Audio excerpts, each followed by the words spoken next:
సభలో అంతమంది ఉంటే ఒక్కడు శివుని ఇల్లాలు అమ్మవారు వచ్చిందని అన్నవాడు లేడు. ఆవిడ లోపలికి వెళ్ళలేదు.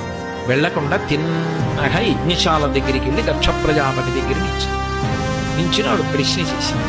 ఏమయ్యా, ఏమిటి శివుడు శ్మశానవాసి అంటున్నావు? నీ ఇష్టం వచ్చినట్టు మాట్లాడుతున్నావు, నిరీశ్వర యాగం చేస్తున్నావు. తండ్రి, నిన్ను ప్రశ్న వేస్తున్నాను.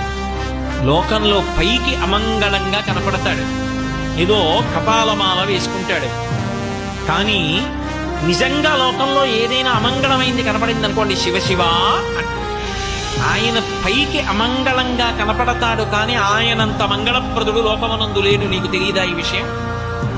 ఆయన చేతకాక పట్టుకున్నాడా? ఆయన శ్మశానంలో ఎందుకుంటాడో నీకు తెలీదా?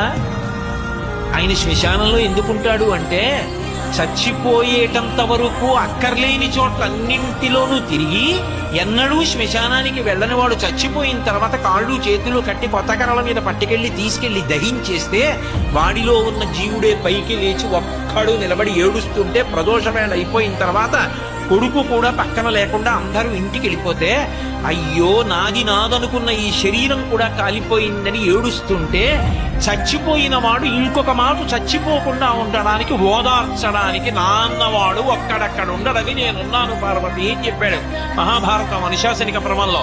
అంతటి ఉదారుడు నీకు తెలియదా ప్రజాపతిని? నీ తండ్రి బ్రహ్మగారు కోరితే కదా అక్కడ ఉంటున్నాడు తప్ప ఆయనకి చేతకాక కైలాసం ఉన్నవాడు అక్కడ ఉంటున్నది.